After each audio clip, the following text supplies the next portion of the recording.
Welcome to Activate Yourself with Geeta, Sidhu, Robb, where we feature otherwise normal people who, because of events in their life, have turned left and done unusual, inspiring, incredible things. Like build a business, become a happiness expert, marry a prince, create an empire, or like your host, set up a health and wellness business, Nosh Detox.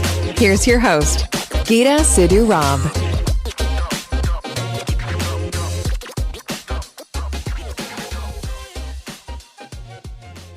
Hi, my name is Geeta, Sidhu, Robb, and welcome to Activate Yourself. So it's the show where we try and inspire you. It's the place where we try and look after your heart, your spirit, and your mind and help you get all of that with you to a better place, particularly if life isn't going as amazingly as you would like it to be. And today's guest is not really any exception to that, because we have a lady who really was in a toxic environment at work. I know that there are many people that show up every day and hate where they are, but they feel trapped and they feel like they can't leave, and they feel like it's just too frightening to move on. And I completely understand that. I think I'm pretty bloody unemployable, to be frank. So I'm 100% with you if you feel trapped and hate your job. But what Gail did is Gail found that she was in a toxic place, didn't know what was going to happen next, and decided, based on a whole scientific approach called leap of faith, I'm going to jump and someone will catch me. She left her job and has created an entire school of thought and activity and all kinds of amazing stuff, which she's going to tell us about today. Gail, welcome. Thank you. Lovely to be with you, Geeta. So welcome. So it was really funny, because when I was reading your bio, I was like, oh my God, so this is what I want to be when I grow up. It was just the nicest bio. So talk to me about this leap of faith business, because it's one thing to hear it. It's another thing to actually do it for yourself, isn't it? It is indeed. So let's wind the clock back to 2005. I'd been working in a corporate role for about 10 years in a senior leadership team. And I was, towards the end of my career, I was starting to get very, very disillusioned. It was a very toxic culture, as you described. And I was finding that my heart just wasn't in getting up for work every day, going in and doing the job that I was tasked to do. And there wasn't that support from the team around me, and the leadership was very much lacking. So it came to a holiday time for me, and I had a week off. And it was in that week that I kind of just let things settle and thought, I'm not at work at the moment. I'm not happy. I don't know what is out there for me, but I talked it over with my husband, and I went back to work, and I handed my resignation in on the Monday that I went back. And it was coming up to the busiest time of the year in this company. And so within minutes, I got a phone call from the managing director to come up to his office and to explain myself. And I just said why I had chosen to make that decision. And the rest is history. You know, I stepped away. I took a huge leap of faith. And when I look back now and I think, wow, that was a really scary thing to do. And yet I am such a naturally curious person and always have been a student of life. And I think for me, it was the last 18 years has been an absolute joyful experience of the ups and downs of running your own business. But more than anything, it's been a journey of personal discovery that's really helped me to meet people, to learn things, to unlearn other things, to nurture networks and be open to the opportunity that has presented itself every corner I've turned and every conversation I've had. So that's where the leap of faith came from, and it's led me down an incredible path that I love to keep walking on. So, but you weren't a coach when you left work, or you were? I wasn't a coach, and it was right at the advent of when coaching was becoming a conversational piece in the workplace. So In 2005, I started my first business, which was a communications business called True Expressions. And I went out and I learned how to network. So I went out and I was talking to people, and I loved writing and content. So I started providing that service for small businesses. And it was during that networking experience that I met one lady who became instrumental and has been there throughout my journey. And she introduced me to a one-year coaching and mentoring course that was being offered at the University of Bath. And it was a free funded European skills opportunity. And so I took hold of it. And again, being that naturally curious person and always loving being a learner in life, I stepped into the world of learning how to become a coach and mentor. And I spent a year training with a group of 8 amazing people. And as I was doing the program, it dawned on me that the leadership and personal development work that I'd been doing in my role was starting to show itself up through the coaching skills that I was learning. So I was thinking, wow, this is really cool. And I'm actually really, really enjoying this. And so it's funny, isn't it, though? You sort of look around and think, oh, that's why I learned that. Exactly. So I could use it now. Exactly. But you never think that at the time, No. do you? You just think, I'm doing this and that's happening and that's what the result is. But it's like, wow, light bulb moment, and it just 100%. all fits into place. It's wonderful. It's wonderful. So coaching became my life, and it's 18 years later, here I am.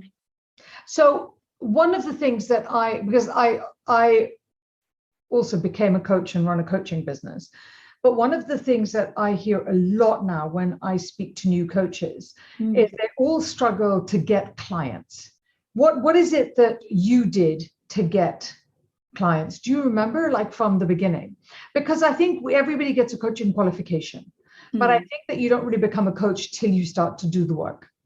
And it's something that because every time you coach someone, you learn something. That's right. That's right. And I still thank my clients every time I finish a program with people for the inspiration that they have shared for me as well. So very much aligned with your thinking. If I cast my mind back, I think the first approach I ever took was to step in and practice my skills as a mentor rather than go straight into coaching. So the mentoring enabled me to work with the next year's students who are coming up through the program. And this allowed me to tap into the skills that I was learning and to actually practice them with a real live person and who was going through similar struggles.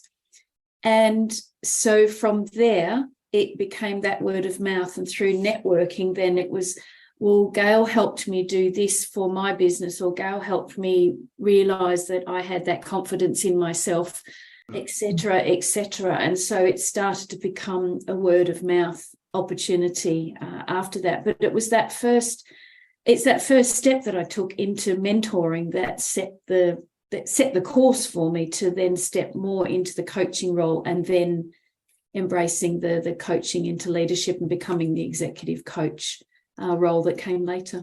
So do you find that I often feel that we need, for us to actually do new things, we do all these vision and visualization exercises, but in fact the core way for us to actually shift is to start to embody the new version of ourselves, and that really tends to be the most important thing. No, it does, but I don't think people always know what that version is at the start, do they? Because so in the process of becoming, so when I left my work, I was one version of me, and then stepping into this unknown version of who I might be next, and then allowing different experiences to start to shape me. I think it's about surrender. I really think it is about surrender. But that's so hard. It is hard to do. Especially when you come out of a job and a salary. And like, to be fair, I've worked for myself for so long, I don't remember any of those things. But because that happens within my company. But the job, the salary, the structure, the people you're working with, and then surrender. But that takes time. It's a process. It doesn't, like you say, it doesn't just happen overnight. And that's why people take a while to learn it, because you have to go through the challenges and the roller coaster of how you're feeling, what you're thinking, what you want to learn, and unlearn what you've thought you learned before. And because you're changing, it's about adapting to that change that you're facing and opening yourself up to different opportunities as well. And I think it's in that journey that I think you learn to really surrender the parts of you that no longer serve you, so that you can step into the person that you do want to become as you continue to grow, as you continue to have conversations, as you continue to help other people and to start shaping lives, especially as a coach. Because that's what we're here to do. We're here to guide, to support, to listen, to champion, challenge, and inspire. But we need to surrender ourselves to that as well, so that our clients can derive the greatest benefit from the experiences with us. So why coaching and not therapy? I'm literally just asking all the questions I want to ask you, and we're just going to go with that because this is what I find interesting and it's my show. We're going with that. There may not be rhyme or reason, but I'm interested in that. Good question. And for me, that's a very grey area between the two. And I've always looked at that. And it was one thing that was really highlighted to us when we were doing our coaching training, was the fact that we have to draw the line and be open and aware. It's the code of ethics behind it, of saying, I think you need to be signposted to counselling support. Counselling, to me, is the way that I look at the difference between coaching and counselling. Coaching is all about you're here now and we'll take you forward from now into what you want to see in your future.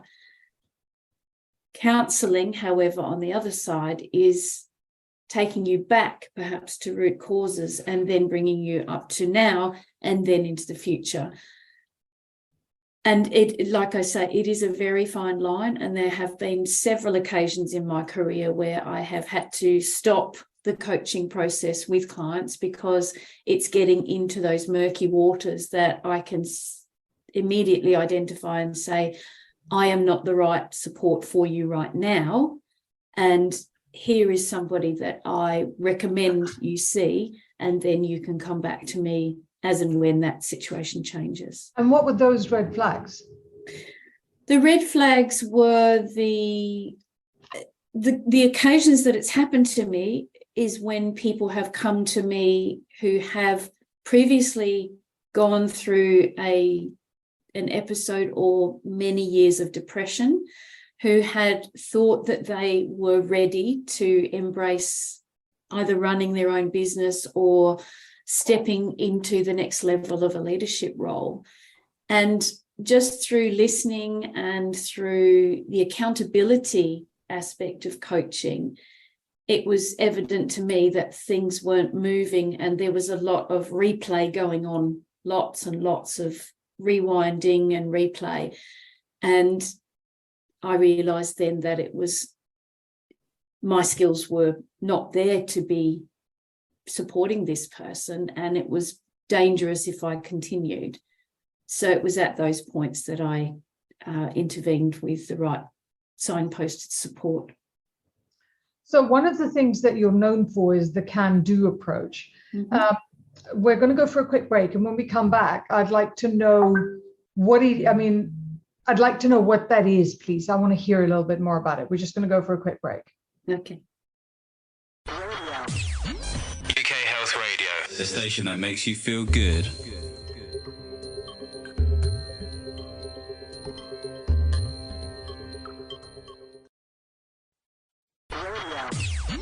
UK Health Radio, the station that makes you feel good.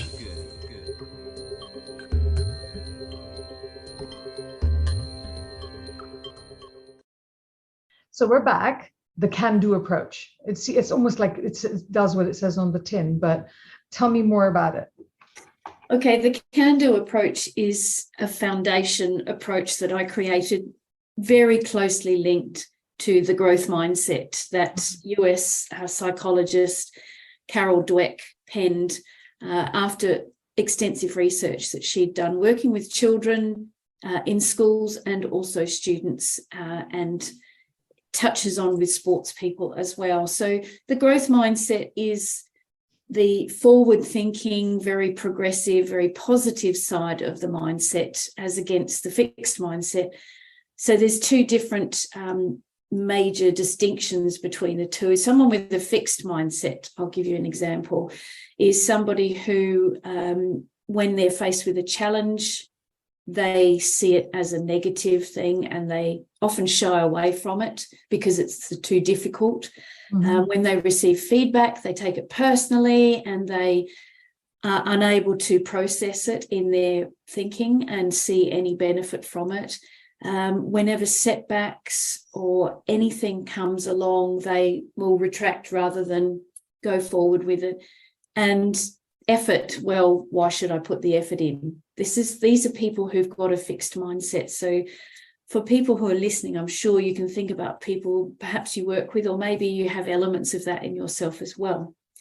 On the other side of the scale is the growth mindset, which is all about seeing challenges as opportunities, thriving on the receipt of feedback as well. Whenever setbacks occur, these are just learning points yet again, because we can always learn from a challenge and we can always do something a bit differently the next time around. And of course, when effort is required, it's about pushing yourself that little bit further to step beyond so that you can learn more, say more, do more, whatever it is that you want to do. So the can-do approach, the whole concept of it came from that, but it stemmed from my childhood. I faced challenges as a child. We all face life challenges. Everybody has different experiences, but I think one thing that I was taught was determination and that real sense of grit and digging the deepest that I ever could to never give up.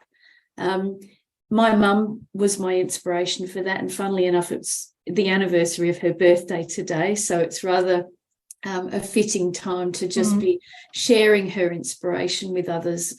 That she faced a challenging childhood herself. She was a migrant to Australia, and so she faced many, many challenges in cultural and society. And so her determination and her grit that she showed us was something that really showed up in myself and my siblings. And so the can-do approach came from here. It's a way of saying, if I look at things in a positive way, and if I'm open to the challenges and I'm open to learning and I pursue lifelong learning and mastery, the world can be my oyster and I can achieve whatever I set my mind to. And there's people out there who can help me get there. But it's about stepping into the unknown, stepping beyond your comfort zone and really saying, if I fall down, I can get back up again. And it's a very, very powerful tool so that we can really become more conscious, we can become more compassionate and be more heart-focused, develop that confidence and be really competent as humans, let alone in the workplace or as leaders in society, but just as humans. And so that's where the can-do approach came from. And I lead it into all of my coaching experiences. So when you take someone and you give me an example, when you apply a can-do approach, what does that mean in literal, like real terms? Okay. So if I reflect on one of my clients, she has been working with me for several years, and she was the co-founder of a large tech firm that was in its infancy and was at launch phase.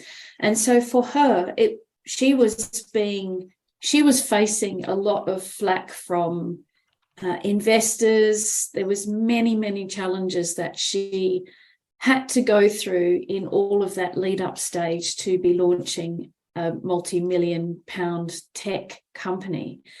And as a result, her can-do mindset wasn't always there to start with. So she came to be coached by me because she wanted to take more of a can-do approach in her life.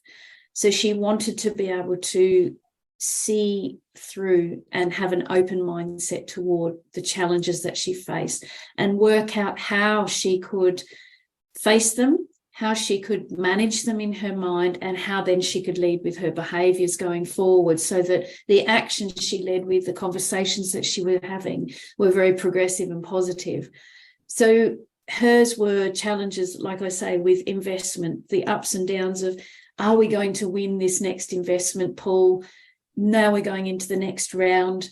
Then other partners and other investors in this whole process that she was going through were pulling out left, right, and centre. People were putting a lot of expectations and burdens. She was trying to run a team in the background. So painting the picture of that, there's a lot of chaos going on.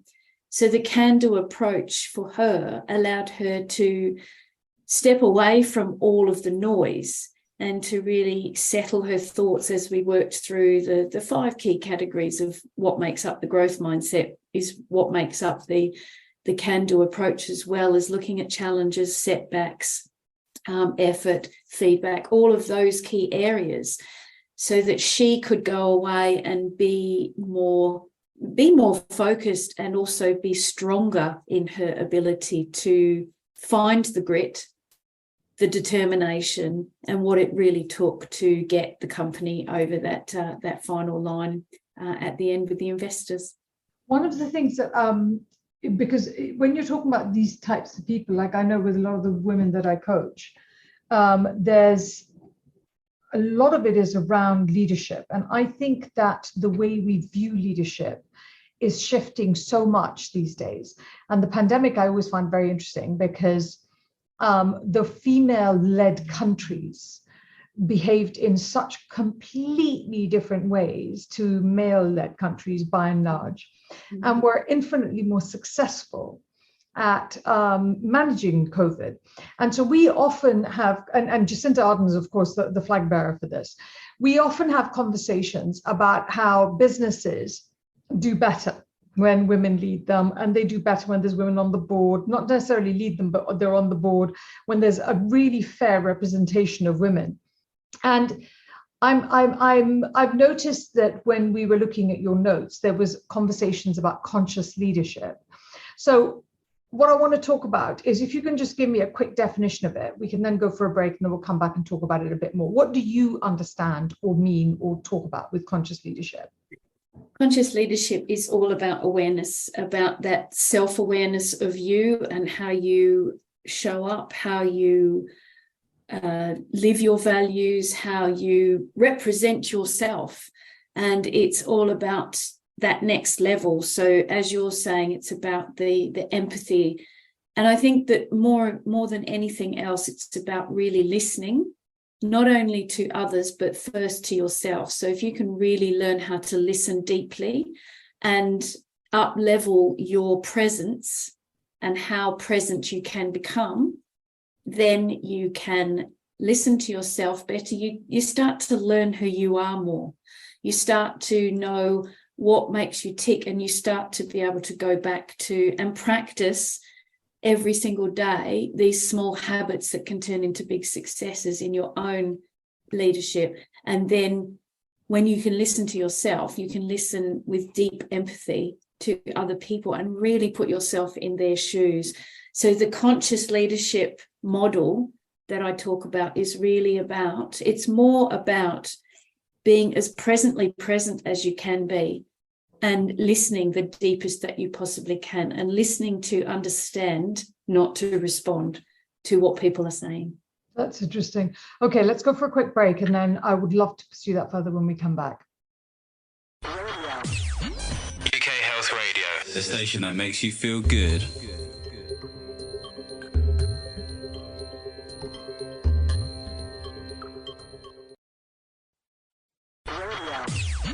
UK Health Radio, the station that makes you feel good.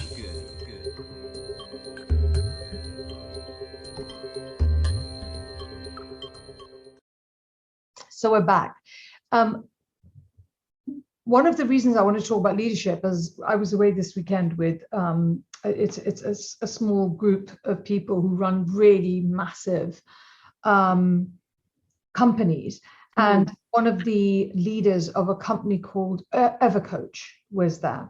And he said that he was surprised that, so he said, one of the guys was talking about making a change, and he said, you know, what I think you should do is ask the people closest to you and people who know you but aren't close to you what they think your top 3 to 5 skills are.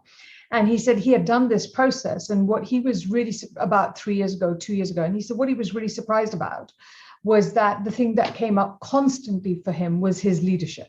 And that people really value that he had immense leadership and could create a team and lead a team with, you know, this massive skill. And I was looking at that and I thought, wow, that's so interesting. That, well, not only, it was interesting to me for 2 things. One, it was interesting because he learned that about himself and has really put that forward into the businesses that he's working with. Secondly, I've never heard a woman say anything like that. And I know some amazing women leaders. I coach some phenomenally, globally successful, globally famous women. I don't think I've ever heard a woman talk about it in those clear terms. Is it something that as women that we struggle to do? I don't know whether we, well, or is it the languaging we would do different? Yes, I think there's a bit of both, because I think is it that we don't step up to turn up the volume and get our voice heard enough, rather than not saying it. Perhaps it's not having the confidence to say it. That's exactly what I mean. I mean that we don't have the confidence. I don't know women. I know women more successful than him. One of my clients whose company we took from 3 million to 52 million, she still wouldn't use that language. What is that? Is that a male-female approach? You know, I'm hesitant to use the word imposter syndrome because I have been working away from that for so long, and I am not somebody who likes to put labels up about anything. So my hesitance is there. Yet I firmly believe that the work that's not done is the work on people's self-worth and self-belief. And I think those are the things that perhaps have been punished over the years. Maybe punished is a tough word, but have been pushed down through work that female leaders have been doing through their careers. Just when they are at times stepping up and getting that little bit of confidence, maybe it's getting knocked back by themselves first. Oh, and society. And society. But I'm saying it starts with, we are the ones who create those obstacles initially. We get bombarded by others around us as well. There's conditioned thinking, there's environmental, all of those kinds of things, and societal pressures as well. But I think it's when we don't have the power in ourselves to really understand what we do want to say, and it's supporting that whole development of, I can do this, I can work out how to feel stronger, how to practice being stronger, and to really believe in ourselves so that we can step up and have our place at the table and say what we want to say. But I think a lot of the time it's hidden because women just they just lack that confidence to actually step up and say it. And I'm sure that's where you and I support women to take that next step, to become more conscious and to become more confident, to have that voice. Yeah, but I'm loving the fact that I can talk about it as a peer conversation, peer-to-peer conversation, because I will see women that are incredibly successful, and I will try and have a conversation about how actually personally their self-esteem does not represent their external successes, and people will not believe, men particularly will not believe me, and I would be like, I absolutely promise you that this is almost my entire day job, looking and talking to highly successful women who have very low personal self-esteem. In fact, even telling the women that they have personal self-esteem is a problem in itself, because they don't believe it, because they're like, no, look how well I do. Yes. And there's that massive divide, and the amount of space between the two is probably what fills up imposter syndrome in any other capacity, right? Yeah. So is there a better step for women to step forward into when we talk more about conscious leadership? Is that somehow more acceptable to our brains to say, I'm a conscious leader? Or is it just the fact that I'm a woman and therefore I don't want to say I'm a leader? That's a good point, but I think my interpretation of what conscious leadership is about is more about being true to yourself. So it's actually saying, it's my awareness and it's how I want to be seen and how I want to show up and be supported by those around me as well. But again, it's a practice. It has to be, you have to learn how to do it, because nobody's born with any of these talents and nobody's born with any of these skills. They have to be nurtured and developed in the right situations. But through the conscious leadership, through the can-do approach that I work with women on, it gives them the tools to be able to actually implement those practices immediately. They can become habits that they can become go-to habits that they can keep practicing daily, weekly, monthly, in conversations, in self-reflection, all of those key parts that make up our own learning and development. And then you've got the coaching aspect that comes to it as well, of I can bounce off the things that are working for me, step up and hear about those situations when a woman leader says, I volunteered to do this and this is the response that I got. All these small success points that they can build in themselves, because when you can harness the power of those little habits and be practicing them on your pursuit of personal mastery, it's amazing how much you can elevate not only your confidence, but you are becoming more conscious because you're really taking notice of what's going on around you.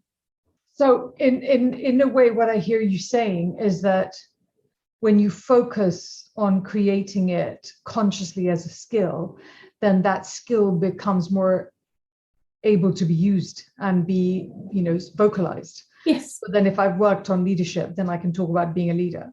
Yes. Yeah, I like that. That's a really nice way to put it. Amazing. Thank you very much for joining me. Tell me how people can find you. Yes, I've got my website, gailmgibson.com, and you can find me on LinkedIn as well.